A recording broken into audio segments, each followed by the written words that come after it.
नमस्ते everyone, welcome back to my channel. My name is Shravya. मेरा नाम श्राव्या है और उम्मीद है कि आप लोग सब अच्छे होंगे और आपकी पढ़ाई भी बहुत अच्छी चल रही होगी। तो आज हम पढ़ेंगे चैप्टर 4, ये आपके सामने दिख रहा होगा। और ये साइंस साइंस का बुक है, क्लास 6। तो अभी हम चैप्टर 4 पढ़ेंगे। इससे पहले भी चैप्टर 1, चैप्टर 2, चैप्टर 3 आ चुका है।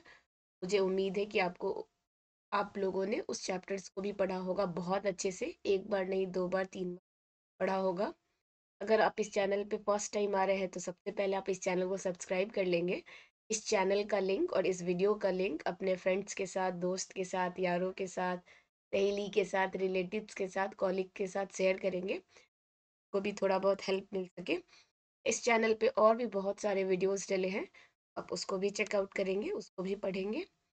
तो आज हम देखेंगे चैप्टर 4, वस्तुओं के समूह बनाना। वस्तुओं मतलब ऑब्जेक्ट्स। ठीक है। मैं बहुत कोशिश करती हूँ कि हिंदी जो वर्ड है, जो प्रॉपर हिंदी है, उसका मैं इंग्लिश लिख दूँ, ताकि जो इंग्लिश मीडियम के स्टूडेंट्स होंगे तो उनको भी थोड़ा बहुत समझ में आ जाए। तो हम देखते हैं। हमारे चारों ओर की वस्तुएं। हमने देखा है कि हमारे भोजन तथा वस्त्रों में बहुत अधिक विविधता है। हर स्थान पर इसी प्रकार की विविधता वाली अनेक वस्तुएं होती। हम अपने चारों ओर कुर्सियां, बैलगाड़ियां, साइकिल, खाना पकाने के बर्तन, पुस्तकें, वस्त्र, खिलौने, जल, पत्थर तथा अन्य बहुत सी वस्तुएं देखते हैं। इन सभी वस्तुओं की आकृति, रंग तथा गुण क्या होते हैं? भिन्न भिन्न होते हैं, मतलब अलग अलग होते हैं, जो कि आपको इस पिक्चर में भी दिखाया गया है। अपने चारों ओर देखिए तथा गोल आकृति की वस्तुएं पहचानिए। गोल मतलब जो सर्कुलर शेप में है, उसको देख के पहचानना है। हमारी इसी सूची में विभिन्न प्रकार की गेंद, जैसे कि रबर की गेंद, फुटबॉल तथा कंचे सम्मिलित हो सकते हैं। कंचे मतलब, कंचे का मतलब वही जो कंचे, जो मार्बल्स कह सकते हैं, कि मार्बल्स भी कहते हैं, तो जिससे हम लोग क्या, मिट्टी में गोल छेद करके फिर उस छेद में क्या करना होता है, उस कंचे को डालना होता है। वो भी गोल है, फुटबॉल भी, गेंद भी। यदि हम अपनी सूची में लगभग गोल वस्तुओं को भी सम्मिलित कर ले तो इसमें सेब, संतरे तथा घड़े जैसे वस्तुओं को भी रखा जा सकता है। मान लीजिए हम ऐसी वस्तुओं पर ध्यान दे रहे हैं जिन्हें खाया जा सकता है, तब हम इस सूची में उन सभी मदों वस्तुओं को सम्मिलित कर सकते हैं जिन्हें हम अध्याय 1 की सारणियों में 1.1, 1.2 एवं 1.3 में सूचीबद्ध किया था। ठीक है। ये भी हो सकता है कि जिन गोल वस्तुओं की सूची हमने अभी बनाई है, उनमें से कुछ वस्तुएं इस समूह में भी सम्मिलित हो जाए। चैप्टर 1 में हमने फूड के बारे में पढ़ा था कि प्लांट से आने वाला फूड मिलता जो है वो क्या है, मतलब जिसमें क्या होता है, विटामिन सी है, किसमें प्रोटीन है, किसमें फैट है, किसमें कार्बोहाइड्रेट है। वो सब का क्या लिखना था आपको? जो प्लांट से मिलता है, जो एनिमल से मिलता है, तो उस फूड का, उस खाने वाले पदार्थ का नाम लिखना था। तो हो सकता है कि उस खाने वाले पदार्थ में कुछ आइटम क्या हो, गोला हो, जैसे संतरा, ऑरेंज, इसमें विटामिन सी होता है, इस सर्कुलर है, गोलाकार है। तो हो सकता है कि वहां भी आपने लिखा हो, और अभी भी बोला गया है कि चारों तरफ देखिए और जो जो गोला आइटम है, जो सर्कुलर है, जो वृत्त के आकार में है, उनका नाम लिखिए। सकता है कि मैच कर जाए। ठीक है।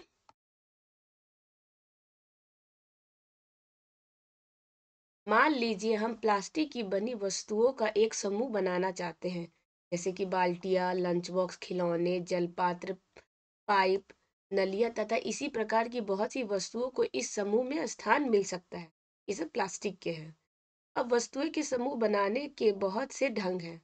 उपर्युक्त उदाहरण में हमने वस्तुओं को समूह में उनकी आकृति तथा जिस पदार्थ से वे बने हैं के आधार पे बांटा है ना। जैसे कि गोल है तो गोल को एक जगह रख दिया है, अब प्लास्टिक से बने वस्तुओं को हमने एक जगह रख दिया है। हमारे चारों ओर की वस्तुओं एवं अथवा एक से अधिक पदार्थों से बनी होती है। तो जो चारों ओर ये क्या है, ऑब्जेक्ट्स है ना। ये सब ऑब्जेक्ट्स क्या है, अलग अलग चीज़ों से बना है ना। देखिए मोबाइल है, ये प्लास्टिक से, ये टॉय है, खिलौना है, ये क्लोथ से, कपड़ा से, ये देखिए शीशा का ग्लास है, ये देखिए स्टील है, ये क्या है, ये भी प्लास्टिक से बना है, ये कपड़े से बना है, ये प्लास्टिक से बना है, ठीक है? ये देखिए ये स्टील से बना है, आयरन से बना है। क्या आप पदार्थों की और अधिक उदाहरण के विषय में विचार कर सकते हैं? तो आपसे पूछ रहा है कि आपके पास क्या और भी एग्जाम्पल्स है, कोई और भी एग्जाम्पल बता सकते हैं? बिल्कुल आप लोग बता सकते हैं। तो चारों तरफ देखिए कौन सी वस्तु है, किस आकार का है, किस चीज से बना हुआ है। जैसे कि अभी आप किताब पढ़ रहे हैं तो आपका एक बुक हो गया जो कि पेपर से बना है। पेंसिल हो गया आपके पास जो कि क्या लकड़ी से बना हुआ है। कॉपी हो गया, कॉपी का पेज जो है वो किससे आता है, पेड़ से बनता है। फिर बैग हो गया, बैग आपका कपड़े से बना हुआ होता है या फिर प्लास्टिक से बना होता है। आपके स्कूल ड्रेस यूनिफॉर्म हो गए, वो क्या कपड़े से बना हुआ है। ठीक है। अब ये हो गया एक्टिविटी वन। ठीक है, एक्टिविटी वन। अब इसको देखते हैं। आइए हम अब आइए हम अब अपने चारों ओर से जितनी संभव हो सके उतनी वस्तुएं एकत्रित करते हैं। हम में से प्रत्येक अपने घर से प्रतिदिन उपयोग होने वाले एक वस्तु ला सकते हैं तथा कुछ वस्तुओं कक्षा के कमरे से अथवा विद्यालय के बाहर से एकत्र कर सकते हैं। हमारे इस संग्रह में हमारे पास क्या होगा, जैसे कि चाक, पेंसिल, नोटबुक, रबर, डस्टर को झाड़न कहते हैं, हथौड़ा, कील, साबुन, पहिए का आकार, ये सब क्या हो जाएगा, ये आपके आसपास या क्लासरूम से आपको मिल जाएगा। और भी बहुत सारी चीजें हैं, जैसे बैट मतलब बल्ला। तो विराट कोहली बनना हो, सचिन तेंदुलकर जैसा बनना हो, धोनी जैसा बनना हो तो उसके हाथ में तो दिन भर बैट ही रहता है। माचिस की डिब्बी, नमक एवं आलू। हम वस्तुओं की एक ऐसी सूची भी बना सकते हैं जिनके बारे में हम केवल सोच ही सकते हैं, कक्षा के कमरे में ला नहीं सकते। तो बहुत सारा ऐसा कुछ हो सकता है जिसको हम लोग सोच सकते हैं बट क्लास के अंदर ला नहीं सकते। उदाहरण के लिए दीवार। तो क्या आप दूसरे क्लासरूम का दीवार उठा के अपने क्लासरूम में ला सकते हैं? बिल्कुल नहीं। पेड़, जो बाहर आपको पेड़ दिख रहा है अपने विंडो से, आपकी खिड़की से, हरा हरा, क्या उस पेड़ को उखाड़ के ला सकते हैं? नहीं ला सकते हैं ना। दरवाजा, ट्रैक्टर, सड़कें। इस संग्रह से उन सभी वस्तुओं को पृथक कीजिए, पृथक का मतलब अलग कीजिए, जो कागज अथवा लकड़ी से बनी है। कागज वाली चीजों को अलग कर दीजिए और लकड़ी से बनी हुई, वुड से बनी हुई चीजों को अलग कर दीजिए। मतलब जो कागज पेपर से बना है उस ऑब्जेक्ट को अलग करना है और जो वुड से बना है उसको अलग करना है। इस प्रकार आप सभी वस्तुओं को दो समूह में बांट सकते हैं। इस तरीके से क्या हो जाएगा, जितना भी कुछ है उसको हम लोग दो समूह में बांट दिए, एक तो पेपर से बना हुआ और एक वुड मतलब लकड़ियों से बना। इनमें से एक समूह की सभी वस्तुएं कागज अथवा लकड़ी से बनी है तथा दूसरी समूह की वस्तुएं इन पदार्थों से नहीं बनी है। दो भागों में कैसे बांटना है, एक में लिखना है कि कागज या लकड़ी दोनों से बना है, और आप बहुत सारे कुछ लेके आए होंगे, बहुत सारी चीजें लेके आए होंगे। तो जो कागज और लकड़ी के अलावा जो भी चीज से बना है जैसे कि प्लास्टिक, तो उसको अलग करना है। इस प्रकार हम खाने पकाने में उपयोग होने वाले वस्तुओं को पृथक कर सकते हैं। आइए हम अब कुछ अधिक योजनाबद्ध होते हैं। एकत्र की गई सभी वस्तुओं को सारणी 4.1, तो हम देखेंगे सारणी 4.1 जो कि यहाँ दिया गया है। सारणी 4.1 में सूची बनाइए। तो ये क्या है, देखिए सूची, सूची का मतलब होता है लिस्ट बन। प्रत्येक वस्तु जिन जिन पदार्थों से बनी है उनको पहचानने का प्रयास कीजिए। इतनी लंबी सारणी बनाना जिसमें जितनी वस्तुएं संभव है उन सभी के बारे में सूचना एकत्र करना, लिखना एक कौतुक हो सकता है। एकत्र की गई वस्तुओं में से कुछ वस्तुओं के पदार्थों के बारे में पता लगाना कठिन कार्य प्रतीत हो सकता है। ऐसे प्रकरणों में पदार्थों की पहचान के लिए अपने मित्र, शिक्षक तथा अभिभावकों से विचार विमर्श कीजिए। तो हो सकता है कि आप जो चीज लाए हो या आप जो चीज अपने चारों तरफ देख रहे हो वो क्या हो जाए, बहुत ज्यादा हो जाए, बहुत ज्यादा हो सकता है। तो उसमें आपको हो सकता है मुश्किल हो सकता है कोई चीज देखने में, पहचानने में, उसको समझने में। इससे चीज को कि आपको बहुत ज़्यादा आप पे परेशानी ना आए, आप पे बहुत ज़्यादा लोड ना आए, आप अपने टीचर से, अपने पेरेंट्स से, अपने बड़े भाई बहन से क्या कर सकते हैं, हेल्प ले सकते हैं। देखिए लिस्ट बनाना है ना, तो यह वस्तुओं मतलब ऑब्जेक्ट्स और पदार्थ जिनसे ये बनी है। तो देखिए प्लेट थाली है, तो थाली स्टील से बना है ना, तो देखिए इस्पात, आयरन, कांच, शीशा से भी बना होता है। पानी का, जूस का पीने वाला जो होता है ग्लास, वो तो किससे बना होता है, कांच से ही बना होता है ना। जो घर में मेहमान आते हैं, स्पेशल उनके लिए निकाला जाता है, प्लास्टिक का तो नहीं, शीशे का, कांच का ग्लास में भर के अपन लोग जूस बना के देते हैं उनको ठंडा ठंडा फ्रिज से। प्लास्टिक से भी बना होता है। या थाली, थाली देखिए मेटल से भी बना है, प्लास्टिक से भी बना है, और फिर कांच से भी बना है, मतलब ग्लास। पेन हो गया, अब पेन से लिखते हैं तो पेन प्लास्टिक का भी हो सकता है, मेटल का भी हो सकता है। इसी तरह से आपको बहुत सारा एग्जाम्पल क्या करना है, लिखना है और बताना है कि वो किस चीज़ से बना है। फिर से आ गया बूझो। ठीक है, अब बूझो क्या पूछ रहा है देख लेते हैं। बूझो यह जानना चाहता है क्या हमने यह पता लगाया है कि कुछ पदार्थों का उपयोग एक से अधिक प्रकार की वस्तुओं को बनाने में किया जाता है। तो जैसे कि इसको ये कंफ्यूजन है कि एक चीज अगर किसी एक पदार्थ को बनाना है, तो क्या उस एक ऑब्जेक्ट को बनाने में एक से ज्यादा मटेरियल लगा है अलग अलग। जैसे कि कुछ भी हो सकता है, जैसे कि आपका, आप जो यूनिफॉर्म पहनते हो, ठीक है, शर्ट है उसमें, तो शर्ट में क्या बटन्स भी लगा है ना, बटन तो प्लास्टिक से बनता है, लेकिन शर्ट जो है वो किससे बनता है, वो तो कपड़ों से बनता है। वही पूछ रहा है, कुछ पदार्थों का उपयोग एक से अधिक प्रकार की वस्तुओं को बनाने में किया जाता है। बिल्कुल किया जाता है। किसी एक ऑब्जेक्ट को बनाने में हो सकता है उसमें दो, तीन, चार, पांच तरह का ऑब्जेक्ट मिला के उसको क्या किया हो, बनाया गया हो। ओके, आपको समझ में आ रहा होगा। तो हम करेंगे एक्टिविटी 4.2। ये जो दिया है 4.2 में कुछ सामान्य पदार्थों की सूची दी गई है। अब इसमें कुछ क्या है, सामान्य मतलब जनरल, जनरल चीजों का दिया गया है इसमें। इनके अतिरिक्त अपनी जानकारी के और अधिक पदार्थ आप इस सारणी के कॉलम 1 में जोड़ सकते हैं। अब प्रयास करके अपनी जानकारी की दैनिक उपयोग में आने वाली उन वस्तुओं के बारे में विचार कीजिए जो मुख्यतः इन्हीं पदार्थों से बनी है, और उन्हें कॉलम 2 में सूचीबद्ध कीजिए।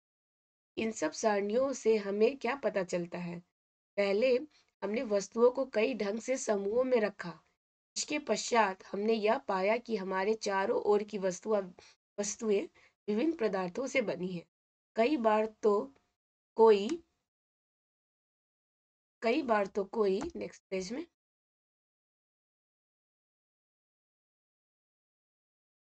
कई बार तो कोई वस्तु एक ही पदार्थ से बनी होती है। तो ऐसा भी होता है कि एक ही वस्तु कई पदार्थ से बनी हो सकती है, और फिर एक ही पदार्थ के उपयोग से कई वस्तुओं को बनाई जा सकती है। यह कैसे निश्चित किया जाता है कि किसी दी गई वस्तु को बनाने के लिए कौन सा पदार्थ उपयोग में किया जाना चाहिए। ऐसा लगता है कि अभी हमें विभिन्न पदार्थों के बारे में और अधिक जानकारी प्राप्त करने की आवश्यकता है। तो वही करेंगे, हम देखेंगे कि किसी एक ऑब्जेक्ट को बनाने में क्या उसमें एक से ज़्यादा मटेरियल लगा है या नहीं लगा है, या किस तरीके से बनता है, उसके बारे में ही हम इस चैप्टर में देखें। पदार्थ, तो ये हो गया लकड़ी। तो लकड़ी देखिए कुर्सी बना होता है, मेज, हॉल, बैलगाड़ी, और इसी इसके पहिए, और आप लिख सकते हैं।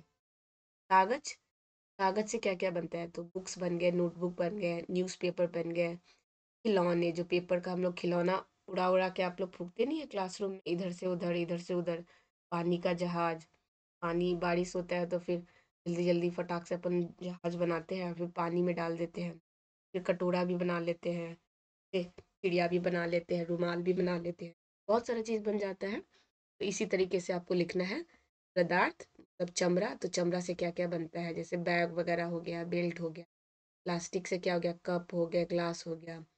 कॉटन से क्या क्या बनता है, टॉय हो गया, खिलौना हो गया, कपड़े हो गए। तो इस तरीके से आपको ये फिल करना है। अब हम देखते हैं 4.2। पदार्थों के गुण, तो ऑब्जेक्ट के गुण क्या होते हैं, मतलब वो किस तरीके से दिखते हैं, क्या होता है उसका प्रॉपर्टीज, वो देखेंगे। क्या आपने कभी यह जानने का प्रयास किया है कि गिलास कपड़े का क्यों नहीं बनाया जाता? हम्म, तो ये अब एक इम्पॉर्टेंट क्वेश्चन है। क्या है क्वेश्चन? कि आपने कभी भी सोचा है कि जो ग्लास है, पानी पीने का ग्लास, तो कपड़े का क्यों नहीं बनाते? वो क्यों बना होता है शीशे का, मेटल का, मिट्टी का? कपड़े का क्यों नहीं बन सकता? तो आप सोचिए कि अगर वो कपड़े का बना होगा, तो कपड़े में क्या होता है, छोटा छोटा क्या होता है, होल होता है। होल मतलब छेद होता है, और इसी छेद से हो सकता है कि पानी पूरा बाहर निकल सकता है। तो एक कपड़े में अगर पानी रखेंगे पीने के लिए, तो एक बूंद भी आपके गले के नीचे उतरेगा? बिल्कुल भी नहीं उतरेगा। एक बूंद भी नहीं टपकेगा आपके मुंह में। सारा ग्लास, सारा पानी कपड़े में आपने डाला है, वो सारा बह के बाहर आ जाएगा। इसीलिए हम लोग वैसा चीज का यूज करते हैं जिसमें क्या हो, होल नहीं हो, छेद नहीं हो, जिससे पानी आर पार नहीं आ जा सकता है। तभी तो पानी उसमें रुकेगा और उसको हम पी पाएंगे। ठीक है?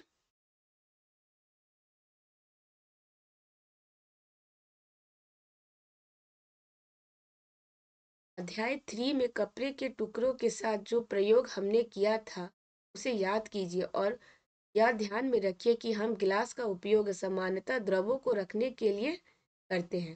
द्रवों मतलब सॉलिड, जो चीज़ क्या हो, सॉलिड होता है। ठीक है, सॉलिड चीज़।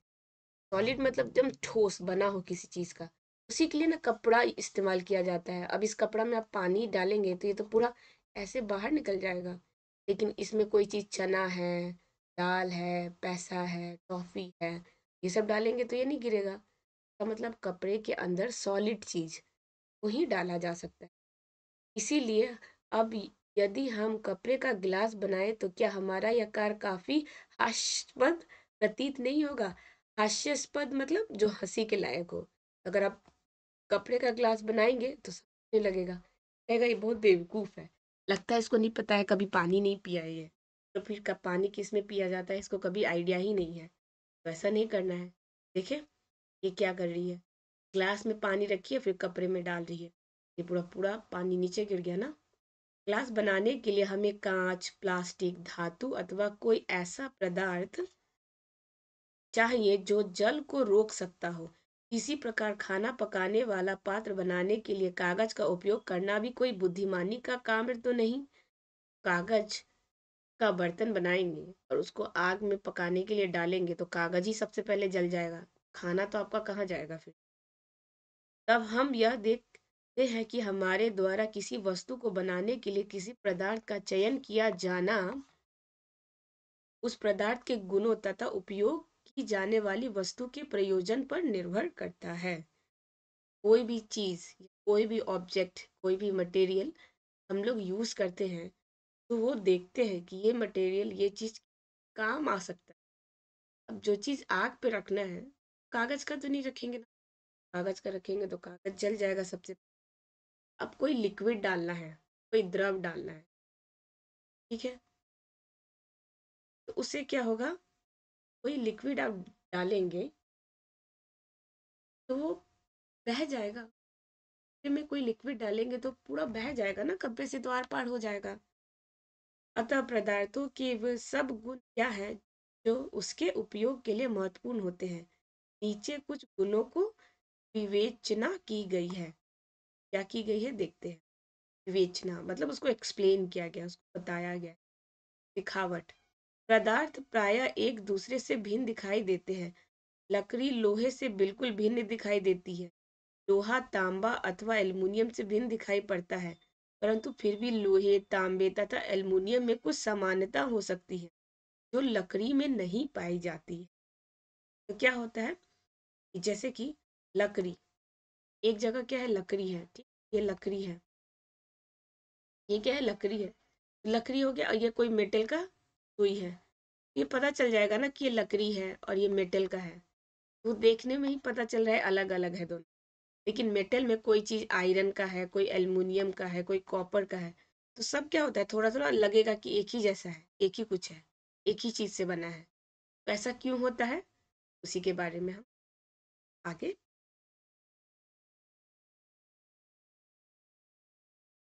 आज के क्लास में हम इतना ही रखते हैं। फिर नेक्स्ट क्लास में हम एक्टिविटी 3 से करेंगे। फिर धीरे धीरे करके हम क्या करेंगे, इस चैप्टर को कंप्लीट करेंगे। आपका समझना बहुत ज़्यादा ज़रूरी है कि आप इस चैप्टर को एक बार नहीं 5-10 बार पढ़ेंगे, और अपने फ्रेंड्स को भी चैनल का लिंक शेयर करेंगे, उनको भी बोलेंगे सब्सक्राइब करने, और टाइम टू टाइम सारे लेक्चर्स को देखने के लिए।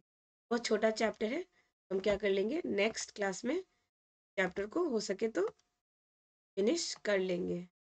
नेक्स्ट टू नेक्स्ट मतलब 2 क्लास और लगेगा, तो नेक्स्ट टू नेक्स्ट में ये क्या हो जाएगा, ये खत्म। उम्मीद है कि आपको ये समझ में आया होगा। मैं मिलूंगी नेक्स्ट वीडियो में। टिल देन, जय।